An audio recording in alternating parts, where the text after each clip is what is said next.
Corporación Cívica Daniel Guilar Secán. Formamos y producimos por Colombia.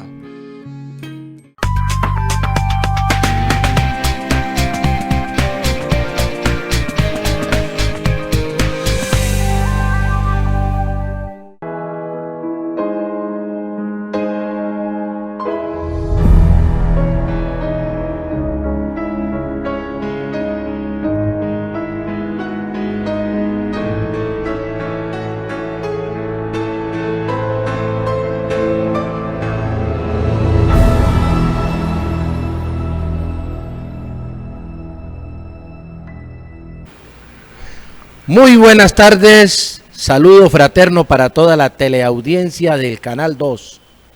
Por supuesto, un saludo para toda la América morena y mestiza. Aquí, desde la ciudad de Cali, les saludamos en Crítica y Pensamiento Ambiental. En esta oportunidad, los coequiperos David Gómez de Nueva Luz y el colega Dícter Zúñiga de Casa de Pensamiento Crítico. Yo creo que tenemos un preámbulo que podría ser como el abrebocas, a manera como de editorial, Dícter. Hablemos un poco de lo que ha ocurrido, las declaraciones de la Casa de Miraflores en relación con el tema de Guaidó. ¿Qué tiene usted para contarnos? O sea, es un tema bastante interesante, preocupante, porque dijéramos la Casa de Nariño salió a respaldar por un lado, o sea, estamos hablando de acá de este lado de Colombia, al señor Guaidó, a hacerle el quite en cierta manera a toda esta noticia sobre las fotografías que le tomaron con miembros de los rastrojos, reconocidos miembros de los rastrojos, que inclusive estaban armados. Por su parte, pues en lo que tiene que ver con la Casa de Miraflores, el gobierno venezolano pues ha mostrado las cartas que tiene o que conoce sobre el asunto. Se trata, creo que, de un narcoparamilitar que fue detenido en Venezuela, que en su celular tenía esas fotos. Él las había intentado borrar, pero pues con todo este proceso que adelantan los investigadores de Policía Judicial, rescataron las fotos y pues al hablar con él se dieron cuenta de que se trataba de todo, dijéramos, un montaje que habían hecho junto, al parecer, con gente del gobierno colombiano para poder pasar al señor Guaidó de Venezuela hacia Colombia por la frontera. Es una cosa bien preocupante. Hemos visto cómo muchos de los presentadores y directores de medios de comunicación han salido prácticamente a justificar este tipo de situación, diciendo que eso es normal que una persona pues se tome fotos con personas que se encuentran en sus recorridos, pero hay otros periodistas mucho más agudos y serios como la DUSAM, que ha hecho un análisis concienzudo sobre el asunto y que yo comparto, y es decir que no hay ningún tipo de justificación para que esta persona haya estado con estos individuos, salvo que efectivamente, como lo han denunciado, pues haya sido una cuestión orquestada con estas bandas criminales. Bueno, a mí lo que me parece terrible es que el tema fue justificado en primer término por el gobierno nacional. El presidente o el subpresidente Duque dijo que se habían hecho unos contactos diplomáticos y no ha habido una explicación, porque esta diplomacia, que no es un tema de seguridad nacional, no tiene ningún tipo de reserva en la Constitución política. Por lo tanto, nosotros lo que creemos es que el canciller, el vallecaucano Carlos Holmes Trujillo, tiene que salir a dar unas explicaciones, porque es inaceptable. ¿Y por qué es inaceptable? Porque todo el mundo sabe, ahora viene a culminar la presentación el 8 de octubre de Álvaro Uribe Vélez. Han visto cómo ha sido este rosario de contradicciones en las declaraciones de los que han ido a desfilar en la Corte Suprema de Justicia. Es decir, que es inocultable los vínculos del senador Álvaro Uribe, que es el jefe del partido político de gobierno, de tal suerte que estas impresiones, David, nos parece que no pueden ser aceptables. No, y lo grave es que la última fotografía, ese personaje lo capturaron en Venezuela, está preso, y él es el que está diciendo qué pasó. Tuvieron que arreglarlo porque de todas maneras la pregunta que quedó para todo el mundo fue cómo hizo el tipo para llegar a Cúcuta. O eran estos o era el mismo gobierno colombiano que lo había traído en helicóptero. Entonces había que de algún momento descifrar esa situación, y es muy complejo porque el gobierno también norteamericano está respaldando a Guaidó con la misma estrategia de que una fotografía se la puede tomar con cualquiera.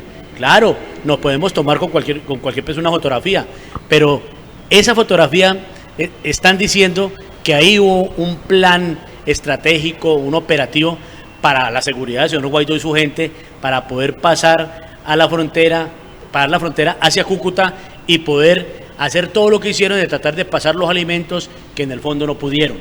David, es que, créame, o sea, están hablando, o sea, este tipo le dan la calidad de jefe de Estado, jefe de gobierno.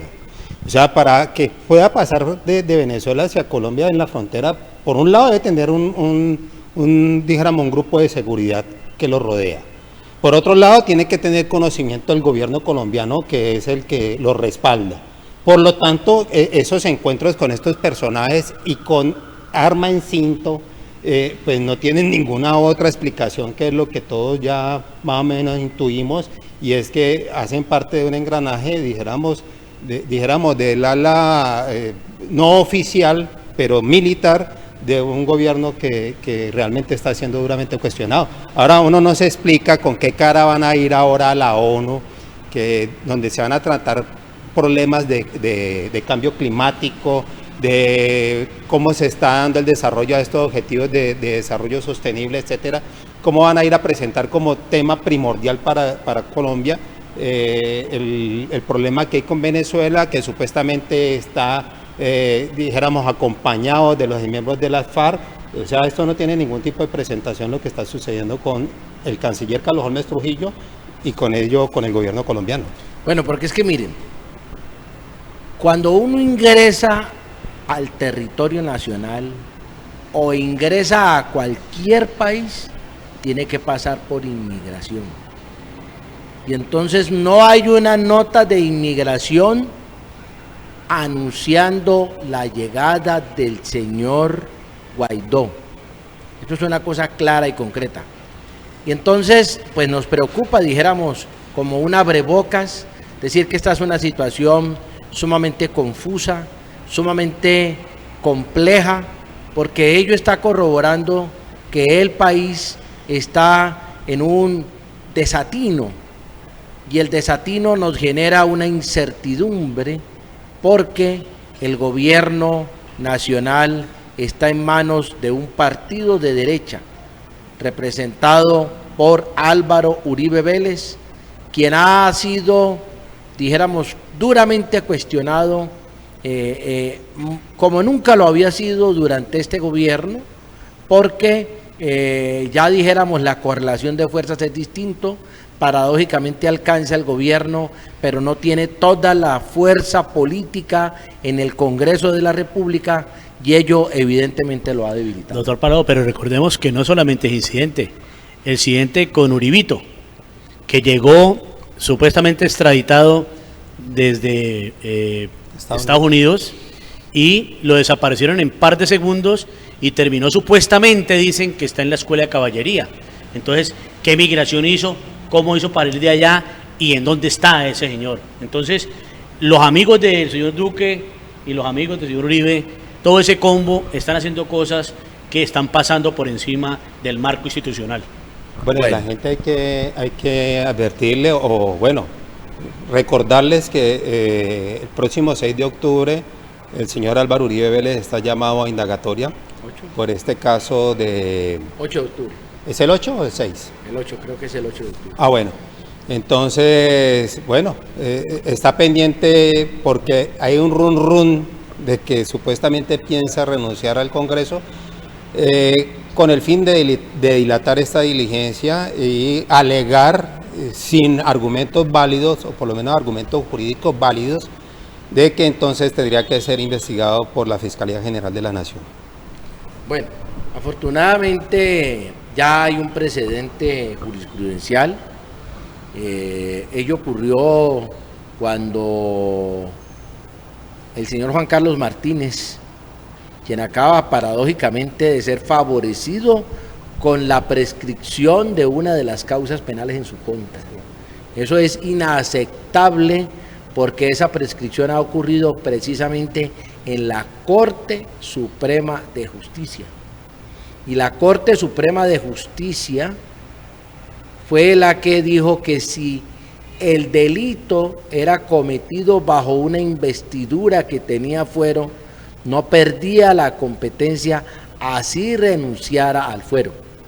Y eso ocurrió precisamente con Juan Carlos Martínez.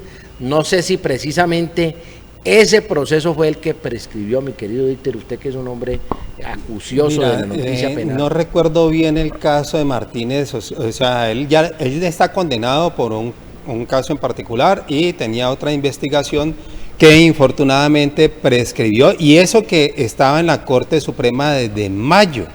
Es decir, ellos pueden tener unos turnos ahí, o sea, los casos como les van llegando supuestamente así mismo lo tienen que decidir, pero hay jurisprudencia de la misma Corte que dice que esos turnos se pueden saltar si hay peligro de que alguno de esos casos prescriba, y casos tan importantes en los que están involucrados congresistas y altos funcionarios del Estado no debería de pasar lo que pasó. O sea que esto es achacable 100% a la Corte Suprema de Justicia.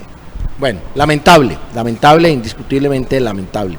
Bueno, ¿qué es lo que queremos abordar en el día de hoy? Lo que queremos abordar en el día de hoy, que es el eje central de este programa, es la gestión ambiental municipal. Queremos aterrizar hoy nuevamente en la ciudad de Cali.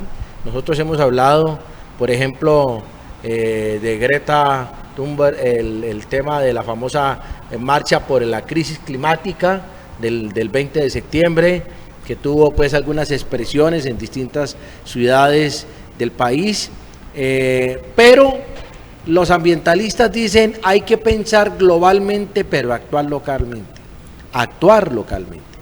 Y miren ustedes, en la 14, calle 14, llegando a la 50, derribaron nuevamente esta semana que acaba de pasar un montón de ficus. Y entonces uno podría discutir sobre si el ficus es un árbol apropiado o no es apropiado, que el sistema radicular, pero lo cierto es que el impacto que usted genera cuando corta árboles de gran porte, David, nos está diciendo que nosotros estamos al garete. Estamos al garete porque la gestión ambiental de la ciudad no tiene rumbo. Y vamos a hacer un paralelo frente al rumbo. Y es que nos cuente David hoy precisamente, porque la paz tiene que ver con el medio ambiente. La declaración de Río de Janeiro dijo, la guerra no es sostenible. Entonces, hablando de experiencias locales de la paz que tienen que ver con el tema ambiental, ¿qué nos puedes contar del día de hoy, David? Bueno, hoy y en estos momentos se está desarrollando un conversatorio sobre paz urbana. Claro, obviamente el medio ambiente es transversal a todo, el medio ambiente es vida, todo tiene que ver con el medio ambiente. Y en el caso de la paz, pues ese conversatorio ahí estaba el señor Cardoso, que es el comisionado de paz del Valle, no sé cuál es el nombre realmente que le dan en ese caso para los departamentos. Y pues habían varias iniciativas, entre esas la de los muchachos esos que están en las comunidades con conflictos y los tienen pues ya hablando de paz, gestores de convivencia. Y ahí la señora de CEPAS, que se le puede llamar a eso, que eso ya desapareció, pero como la consejera de Paz para la Ciudad, estuvo hablando que es una maravilla, inclusive que han recibido varios premios y que muchos países y ciudades están, tanto de Colombia como ciudades de Colombia como de otras partes del mundo, los están tomando como un modelo de trabajo de convivencia y de paz. Pues eso, chévere que pase, que en Nueva York les van a dar un premio también porque es una idea genial. A nosotros nos parece que es interesante, pero que de todas maneras, si más de 3.000 muchachos en estos últimos 4 años han logrado vincularse laboralmente, las estadísticas de ella plantea que de esos 50 les han conseguido un trabajo estable, y el resto, ¿qué pasa cuando esta administración termine? Sabemos que el doctor Ospina en su alcaldía creó los, ¿cómo se llamaban? Los guardas cívicos. El señor Guerrero acabó con eso, y el señor Hermitage retoma esto bajo la figura de gestores, que es algo muy parecido. Pero entonces tenemos que tener, esos esfuerzos son buenos, pero tienen que tener continuidad, y no hay realmente continuidad. Y ahí nos tocó intervenir con el Museo Popular de Siloé, hablar un poco del tema de la paz urbana. Nosotros no hablamos mucho de paz, nosotros hablamos más bien de justicia social, hablamos de convivencia, hablamos de calidad de vida para los ciudadanos, y después decimos que todo eso es igual a paz. O sea, el objetivo final es paz, que eso nos interesa a muchos, pero también le interesa mucho a otras personas, a nombre de la paz conseguir dinero, a nombre de la paz crear conflictos, y una cantidad de fundaciones y aparatos burocráticos se van creando a nombre de la paz para buscar inclusive recursos internacionales. Eso ahí estaban una gente de la OIM, no sé qué, entidades que están en la municipalidad, y que tristemente antes el gobierno nacional o el gobierno local, en este caso de Cali, antes les da recursos para supuestamente invertir en la ciudad con esos proyectos. Uno a veces no entiende esa locura de que la municipalidad le esté dando recursos a órganos internacionales, cuando realmente esos organizaciones son los que tienen que venir aquí, si es que quieren ayudar a fortalecer el proceso, que eso es lo que está pasando con los venezolanos, y los mismos venezolanos están denunciando que están llegando cantidades de dinero para atender a estos migrantes venezolanos, y muchas instituciones se están desviando los dineros, quién sabe para qué.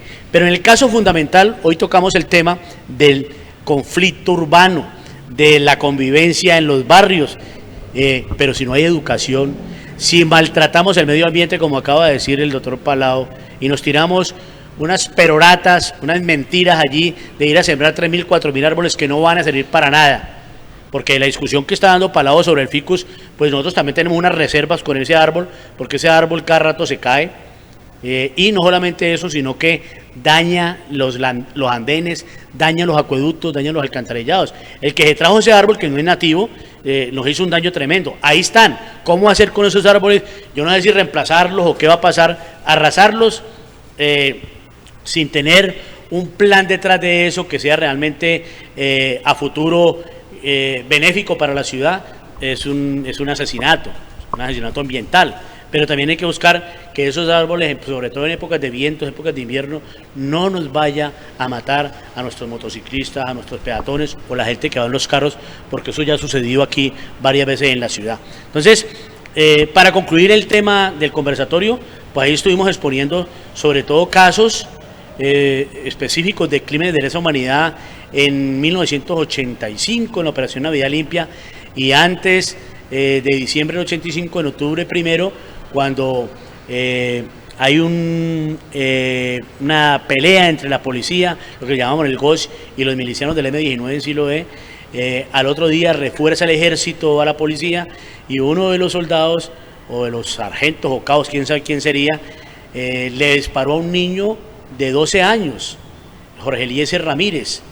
Y lo triste de eso fue que un periodista, un fotógrafo del diario El Pueblo, que en ese momento funcionaba en la ciudad, toma la fotografía del niño en una zanja sin fusil, obviamente, y 30 minutos después los periodistas protestaron porque no los dejaban ver la escena del crimen, y a los 30 minutos entraron y ya apareció el niño con un fusil M1 en los brazos.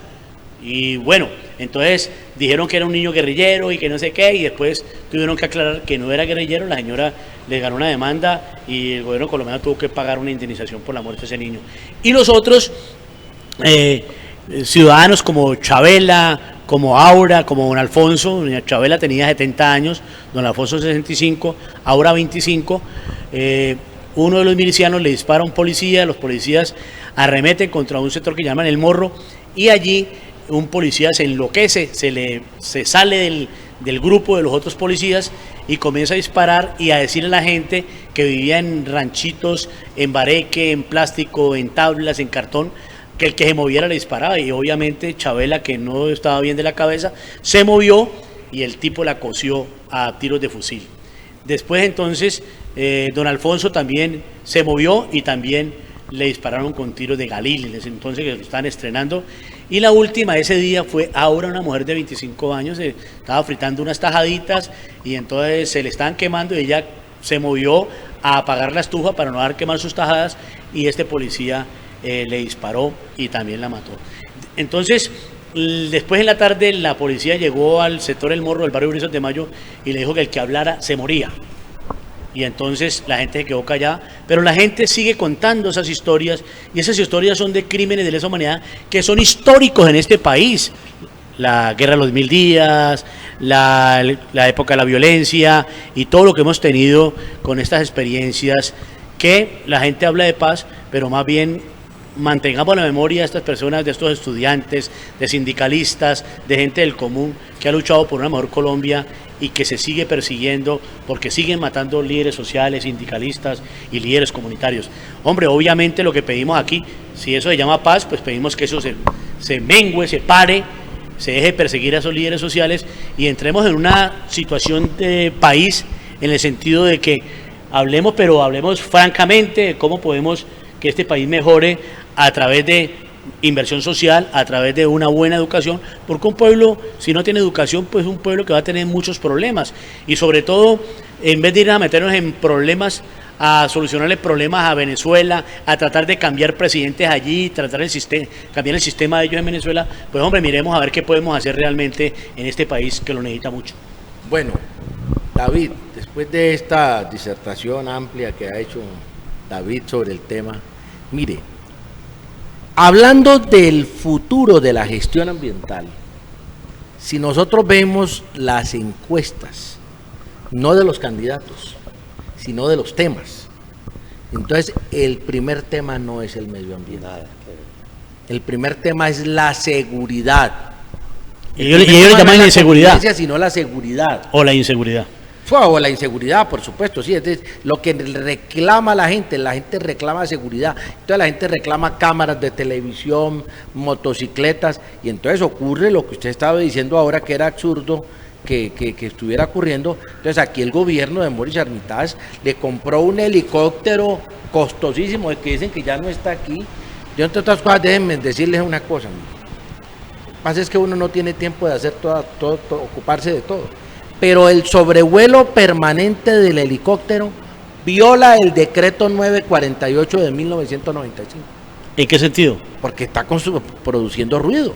La otra vez el bárbaro que estaba ahí, un señor que maneja el comité, de amigo suyo, David, que maneja el comité local de emergencia y prevención de desastres, muchacho de la Cámara de Comercio. ¿Zamorano? Estaba mandando unos mensajes a través del helicóptero. Tuvimos a través de las redes de los periodistas hacer un reclamo fuerte, porque no es posible. Usted solamente puede utilizar los megáfonos de un helicóptero para un tema de prevención de desastre o de atención en caso de emergencia. En caso de una emergencia. En caso de una emergencia. Pero ellos, inclusive, Palao, lo que hacen es poner una sirena. Y ojo, suena feísimo, es como si estuvieran ya estamos cansados con las ambulancias, y fuera de eso el helicóptero ese también. Sí, pero vamos a tener que proceder, porque es que eso es un distractor, mis queridos amigos y amigas. Eso es un distractor de unos señores allá dando la sensación de que hay una plata, de que se está cuidando la ciudad. Y el señor Moris Armitage estaba dando unas declaraciones hoy que mientras haya hambre, que mientras no haya salud, que mientras no haya educación, pues podrá traer 10.000, 100.000 policías y no pasa nada. Pero yo lo que quiero decirles, amigos televidentes, claro, y quiero abrir el debate en eso. La gente dice que el medio ambiente está cogiendo conciencia. Me da pena, pero debo decir que eso es falso de toda falsedad. Y eso es falso porque la gente está preocupada por tener 2 y 3 celulares. Sí, señor. En las casas están preocupados por tener 2 y 3 automóviles. Que el niño va a la universidad, pero ¿cómo lo vamos a mandar en bus? qué vergüenza, ¿qué va a pasar con los demás compañeritos que llegan en carro? Y entonces le compran un carro. Y entonces en la casa los señores no tienen, lo hablaba con mi señora esta mañana, no tienen exprimidor manual, sino que quieren comprar exprimidor eléctrico. ¿Ustedes sí creen que realmente...? Claro. No, estoy de acuerdo con el análisis que ustedes hacen.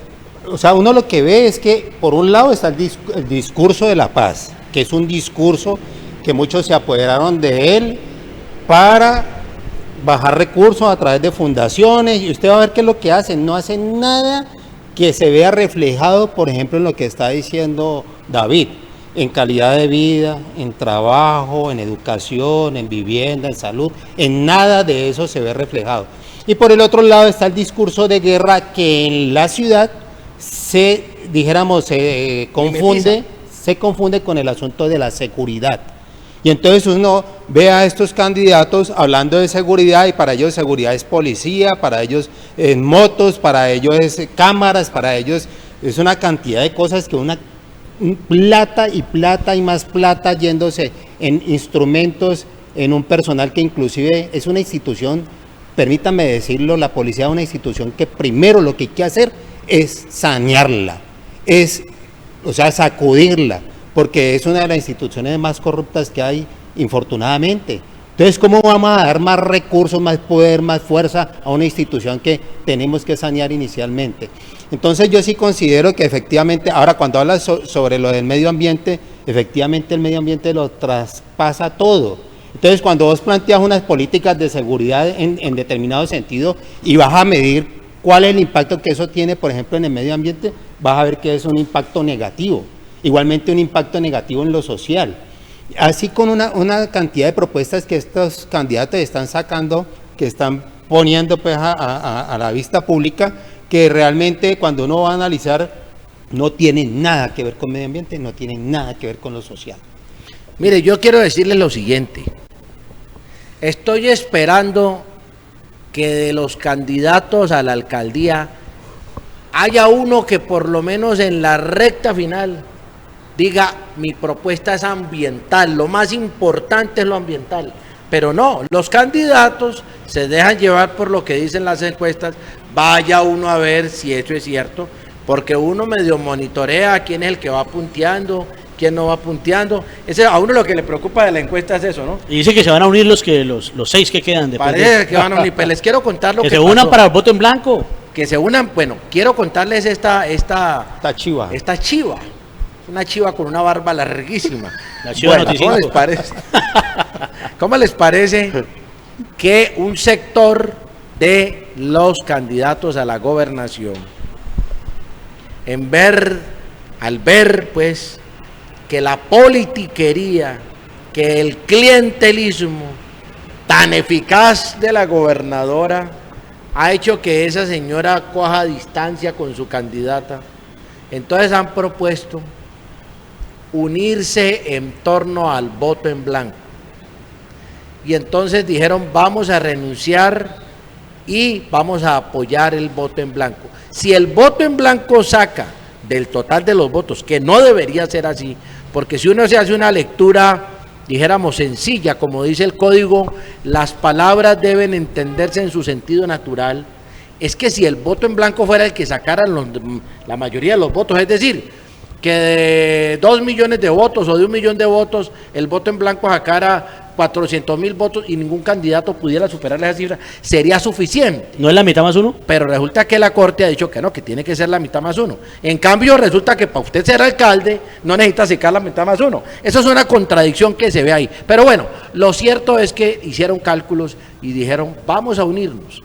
Si el voto en blanco saca la mitad más uno, entonces hay que repetir las elecciones y los señores que participaron en esa elección pues no pueden volver a ser candidatos para la segunda elección otra vez. ¿Y si se va a dar eso o no, es puro pues cuento? Parece ser que se arrepintieron, pues la gente está haciendo la política calculando que con los voticos que haga reconocen al gobernante de turno y entonces...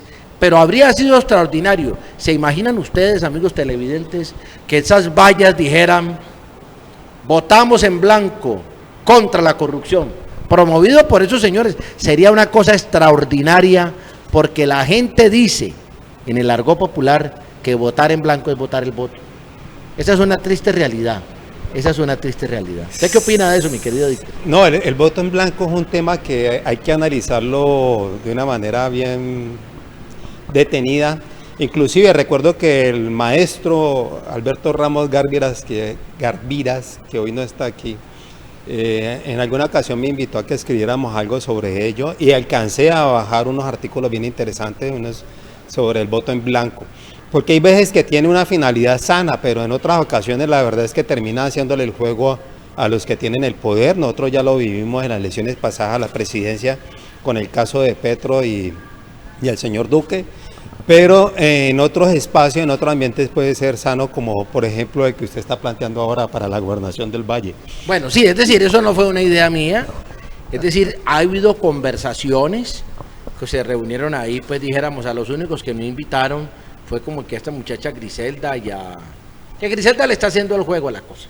Pero Griselda como que va mejorando, ¿no? Pero le está haciendo el juego y entonces ya no va tampoco a los foros porque dice cosas terribles y entonces habla de las propuestas de consejos de seguridad, entonces empieza a traer propuestas de Uribe, entonces como que le dijeron no, es mejor que no vaya. Ella pues a veces se le zafa la cadena y entonces dice cosas que no son muy apropiadas. Pero bueno, mire, el punto es este, vamos a hablar a lo local. Yo creo que el medio ambiente, Dicter y David, está esperando que haya una propuesta política, que diga esto es lo más importante. ¿Y por qué el medio ambiente es lo más importante? Porque hay que educar, hay que darle prelación a la educación. Y si le damos prelación a la educación para una cultura ambiental, entonces estamos llegando al meollo del asunto, porque hay que educar a la gente. Yo vi unas imágenes este fin de semana, tal vez en alguna estación de policía en Bogotá, el hacinamiento de esas personas que capturan, pues. Acá en Cali también. Y en Cali, pero vi las imágenes, ¿no? Por supuesto que ello ocurre aquí. Y entonces resulta que esos muchachos, amigo televidente, esos muchachos les falta oportunidades de educación, les falta oportunidades de trabajo para que no salgan a delinquir. Es que ellos no salen a delinquir porque es que no se les ocurrió hacer nada más. Es que la sociedad no les ofrece más cosas que hacer. Oh, claro, o sea, mira, los estudios criminológicos, por un lado dicen que efectivamente el tratamiento penal no ha servido para solucionar nada. Y muchas de las personas que cometen delitos realmente son delincuentes primarios. Y muchos de ellos tienen, la gran mayoría, problemas sociales muy graves, o sea, de educación, de falta de trabajo, se le presenta un problema de salud en la casa y no tienen cómo hacer para responder frente a la situación que se presenta, etcétera. Aquí realmente no se está orientando el Estado como debiera de ser, que es precisamente satisfacer todas esas necesidades que tiene el mayor número de la población. Hay otros que efectivamente sí requieren tratamiento penal como sea, porque hay gente que ha sido formada, saben perfectamente lo que están haciendo y fuera de eso lo hacen con sevicia, con voluntad, tienen todas las oportunidades del mundo, han accedido a los cargos públicos, los mejores cargos públicos, y fuera de eso ellos tienden a afectar con sus acciones o omisiones el bienestar de todos. Esa gente no tiene nada, o sea, lo único que se le espera es una cárcel cuando cometen sus delitos. Pero aquí esos son los que andan libres, andan en escuelas de caballería, mientras que los otros, por cualquier error que cometen, por esa falta de oportunidades, van y quedan asignados inclusive en inspecciones de policía. Entonces miren ustedes cómo esos delincuentes de cuello blanco son un mensaje errático para la sociedad. Porque la gente dice, hermano, aquí el problema es dejarse pillar.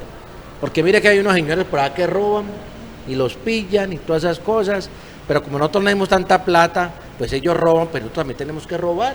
Eso es un mensaje terrible para la sociedad. Pero mire, vean, si nosotros enfatizamos en una propuesta ambiental para la ciudad, el que haya caos vehicular, el que se promueva la venta de automóviles, la renovación del parque automotor, Porque es que, claro, el Estado también tiene la culpa de eso. Habla de renovación del parque automotor, que porque esos carros ya están muy viejos, pero no se dice sobre la reparación o el restablecimiento de ese parque automotor, que se podría perfectamente hacer.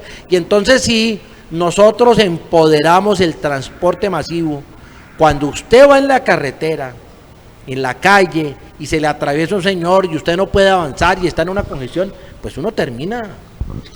Doctor Palau, en el plano hipotético de que usted fuera el candidato a la alcaldía de Santiago de Cali, ¿cuál entonces sería la propuesta ambiental? Bueno, la propuesta ambiental es esta, mire. Lo primero es que en el municipio de Cali no existe autoridad ambiental. Y lo voy a decir aquí con puntos en las IES.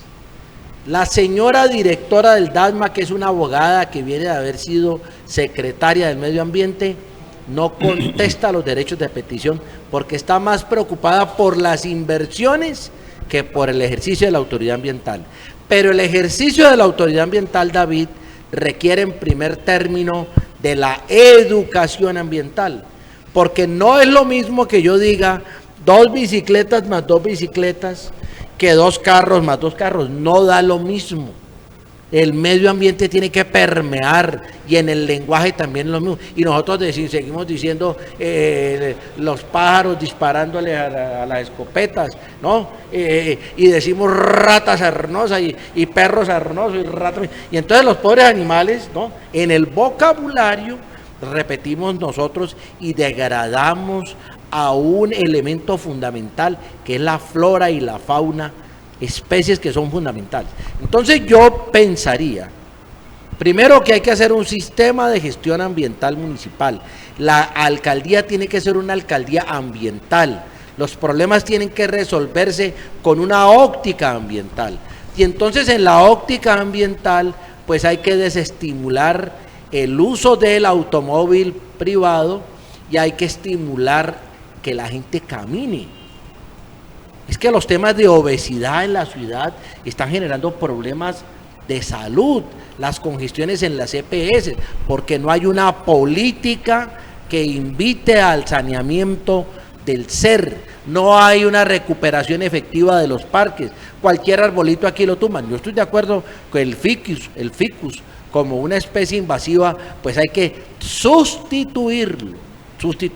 Entonces una propuesta ambiental implica que nosotros tengamos claro la prelación de la defensa del entorno, entornos saludables, donde por ejemplo la arborización no sea un enemigo, y es un tema de cultura, porque los señores que tienen un establecimiento no comercial, entonces ven al árbol como su enemigo. Yo estoy de acuerdo con Armando, es decir, realmente, inclusive, mira, voy a contar una anécdota para pasar al tema en concreto de lo que estás planteando. Venía ayer yo de Ginebra de almorzar por esos lados con mi familia. Cuando ¿fue en bicicleta, a pie o en carro? No, en carro, un carro pequeño, o sea, no consume mucha gasolina. Porque digamos, la coherencia del discurso también.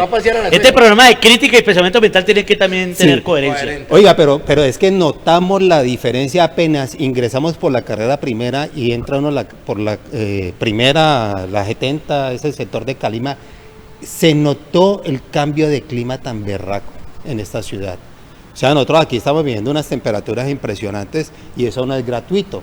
Pero bueno, yo lo que iba a decir también es que recuerdo a Yayo Herrero, en unas conferencias que dio en unos cursos de verano en España. ¿Recuerdas, Armando? En donde decía, hoy la política, o sea, el que pretenda aspirar a un cargo público tiene que tener una propuesta seria y contundente en materia de medio ambiente, por la situación en la que estamos viviendo. Es decir, se tienen que tomar decisiones drásticas, es ahora, no hacia mañana o pasado mañana, sino desde ya, precisamente para evitar esta catástrofe que ya se está viviendo, lo estamos viviendo, lo acabamos de vivir nosotros con todos esos incendios en los cerros, estamos viviendo con la escasez de agua que vimos en el río Pance, unos problemas medioambientales serios que tienen que ser prioridad en la agenda de cualquier gobernante. Y eso no lo estamos viendo. Nadie tiene una propuesta seria. Es decir, sí, usted va a ver, tiene una propuesta de medio ambiente con unos punticos por ahí, pero nada que uno diga contundente, que ataque realmente cuál es la génesis de todos estos problemas. Ahora, hay una cosa que también comparto con lo que usted dijo y creo que lo dijo al principio, Armando, y es que toda la ciudadanía, ojalá los que nos estén viendo, tienen que tener un compromiso serio desde sus hábitos diarios frente al consumo. Nosotros tenemos que mermar el consumo, por Dios.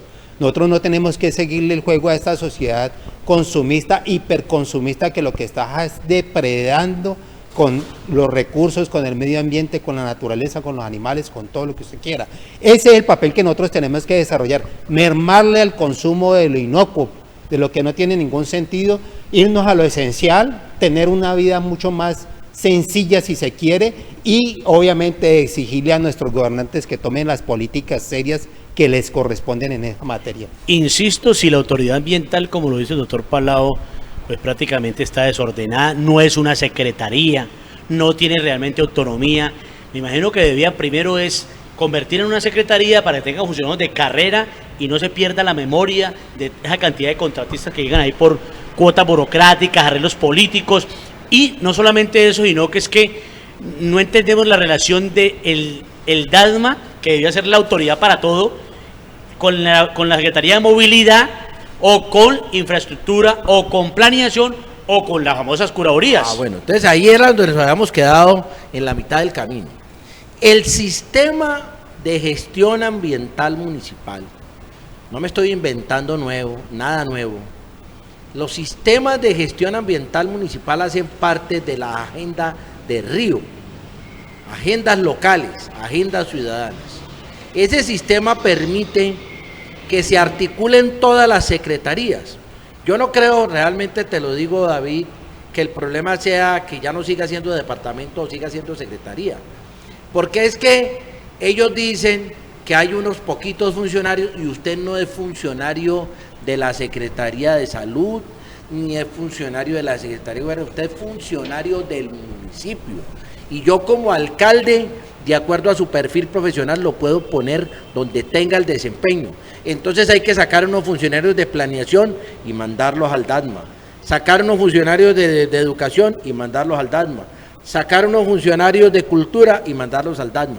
Hay que fortalecer, porque eso es un fortín. Claro. Señores concejales, nosotros lo sabemos, que esa es la caja de los ratones, de donde ustedes se roban la ciudad, la plata de estas ciudades. Eso está más que probado. Antes era tránsito y ahora la ratonera es el DASMA. Esto no puede seguir siendo así, ¿verdad? Oiga, Armando, después de oírlo a usted, realmente que paga proponerlo como candidato a la alcaldía de Cali. ¿Todavía hay tiempo para proponerlo o no? No, ya se pasó. En serio, hay una cosa que sí quiero manifestar, y yo no sé, Armando de pronto me corregirá, pero a partir de, dijéramos, de esta relación que hemos venido teniendo desde hace muchos años, con proyectos, seguimientos y otras cosas, uno lo que percibe es que el DACMA y la CBC se han vuelto unas instituciones de dar permisos a todo cuanto se les ocurra que sea para acabar el medio ambiente.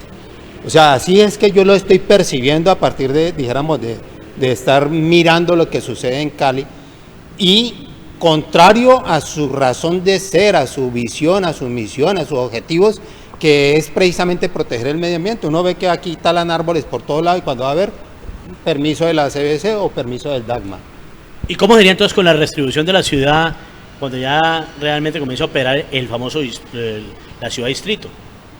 Bueno, no, pues la ciudad distrito, de todos modos, por el solo hecho de tener más de 1 millón de habitantes, nosotros ya tenemos la autoridad ambiental. Es decir que el fenómeno distrital no nos hace cambiar en relación con eso nada. Es decir, pues ya la autoridad no es una autoridad municipal, sino que es una autoridad distrital. Pero aquí hay una cierta complejidad. Hay una cierta complejidad porque la ley está hablando de que dentro del perímetro urbano es que se ejerce la autoridad ambiental, en este caso el DASMA. Pero entonces la propuesta que se está haciendo de 5 o 7 localidades está combinando, ¿no? Parece ser que como que no nos quedara muy claro qué va a pasar con el sendero, con el límite que nos separa de la zona rural. Pero de todos modos, por supuesto que tiene que haber un límite, porque es que lo que están diciendo es que cada una de las localidades, como se llama, pues, vamos a cambiar de comunas a localidades, pues tenga un pedazo de zona rural, que me parece una cosa, pues sin duda interesante. Pero es un peligro políticamente para los habitantes de la zona rural, porque cuando vengan a las elecciones para que los representen en la localidad, entonces no tienen suficientes personas como en los barrios de la zona urbana. Entonces es un problema político allí de cómo entonces se va a perder el liderazgo social en la zona rural. Cuando el monstruo del urbano se tome en la elección, pues obviamente la gente urbana va a ganar, porque tiene mucho más gente. Bueno, esa es una mirada interesante, pero yo lo que digo es lo siguiente, mire, nosotros tenemos que entender, amigo televidente, amigo ciudadano, elector, amigo político, es decir, porque todo aquel que tiene más de 18 años y no le ha caído, pues, no se ha ganado la lotería con una sanción de la Procuraduría, porque nosotros sinceramente quedamos muy preocupados con la reserva del sumario, con lo que hay que mirar a Vicky Dávila, pero los términos de la carta del procurador a Sarmiento Angulo realmente lo dejan a uno completamente desarticulado. Sí, no, infortunadamente yo siempre he sostenido, Armando, que el problema real en Colombia es el Estado, porque es un Estado que, comenzando desde lo administrativo, no funciona como debiera ser, los intereses están enfocados hacia unos intereses particulares, y lo peor de lo peor es que los órganos de control no funcionan, están cooptados, están manipulados por las grandes corporaciones que realmente son las que están detrás del establecimiento como tal.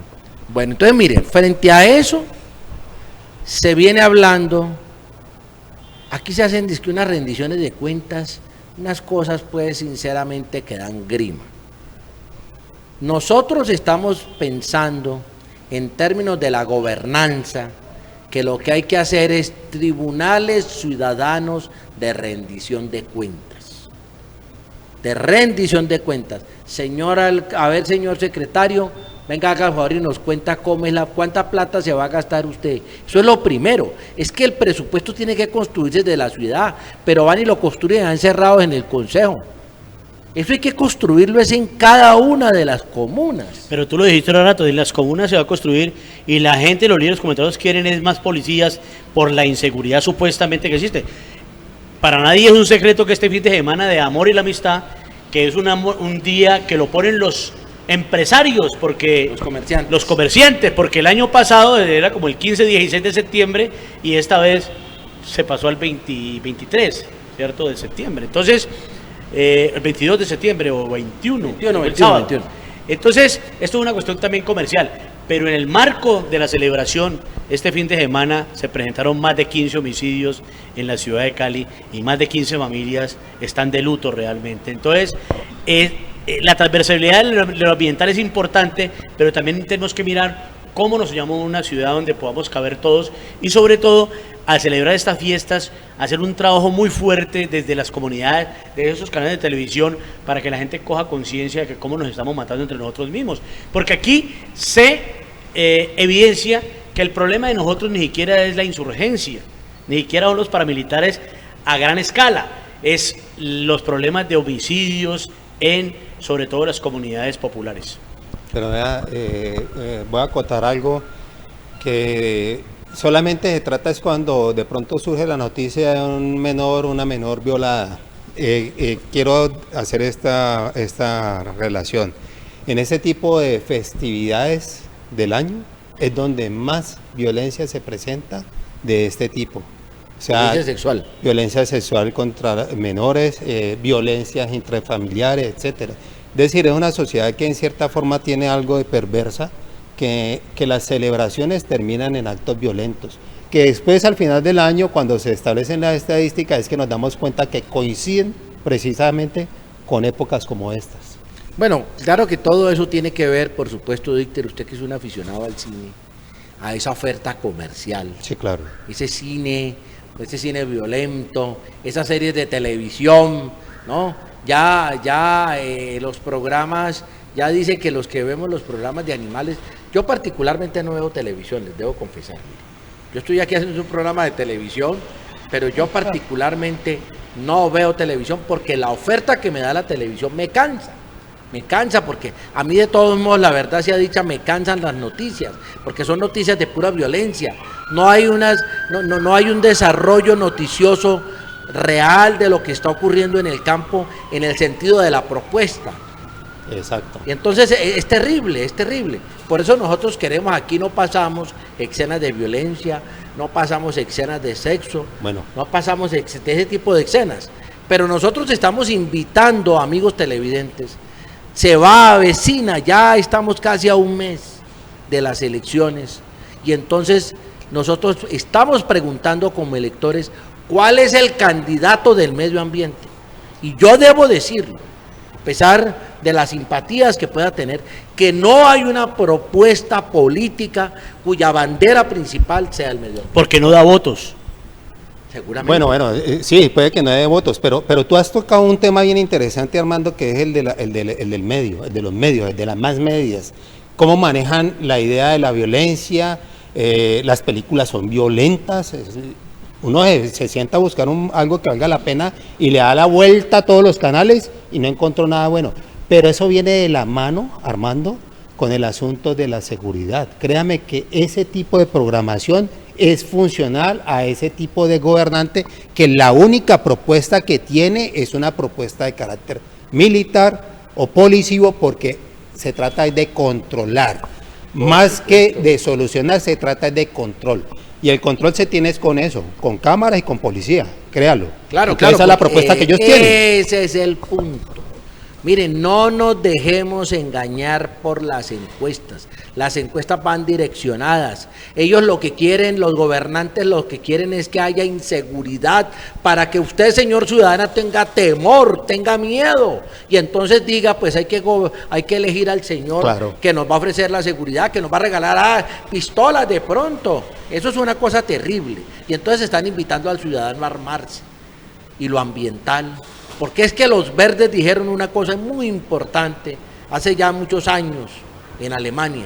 Cuando hayan contaminado todos los ríos, cuando hayan cortado todos los árboles, cuando hayan cazado todos los animales, se darán cuenta que no podemos comer dinero.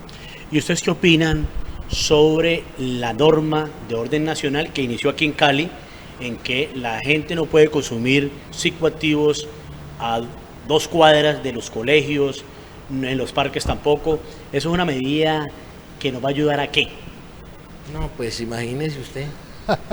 Más represión, más represión, más represión, cuando lo que necesitamos es educación.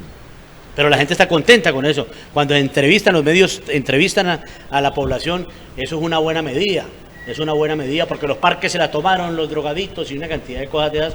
Cuando el parque nos lo tenemos que tomar es todos nosotros ir a hacer ejercicio, y entonces el que está consumiendo le va a dar pena de ver claro, desplazar. Hay que desplazarlo, sí, yo siempre he creído eso. Es decir, y viene de la mano con lo que estamos diciendo, cuando tú le metes temor a la ciudad y justificas un pie de fuerza armado, policivo, lo que sea, le estás vendiendo el miedo, el temor, esa persona no va al parque precisamente por eso. Y la invitación es que la gente se tome los parques. Esta gente se va a sentir desplazada y tendrá que buscar otros lugares de pronto más cómodos para ellos, para ese consumo. Pero deberíamos de pensar nuevamente en el consumo controlado y ahí sí el Estado que asuma esa obligación. Porque imagínense ustedes, vean, Maurice Armitage contrató 10.000 personas. Es el momento en que la nómina paralela ha sido más grande.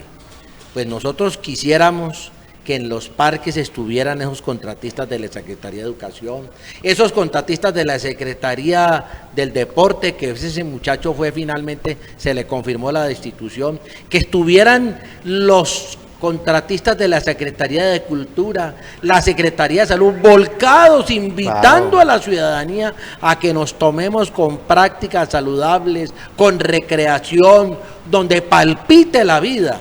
Esa es la plata de nosotros.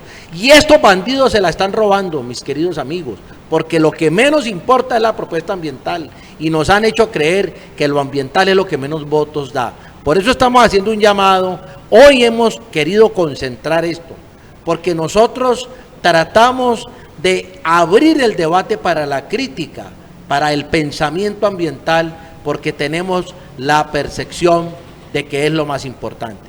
Bueno, nos vamos acercando al final, el debate sigue abierto. Yo quiero enfocar, vamos a hacer un enfoque y los voy a invitar, amigos televidentes, para que miremos las cifras del presupuesto de este año, para que miremos a ver cómo se nos están robando la plata de los impuestos, porque es plata de los ciudadanos.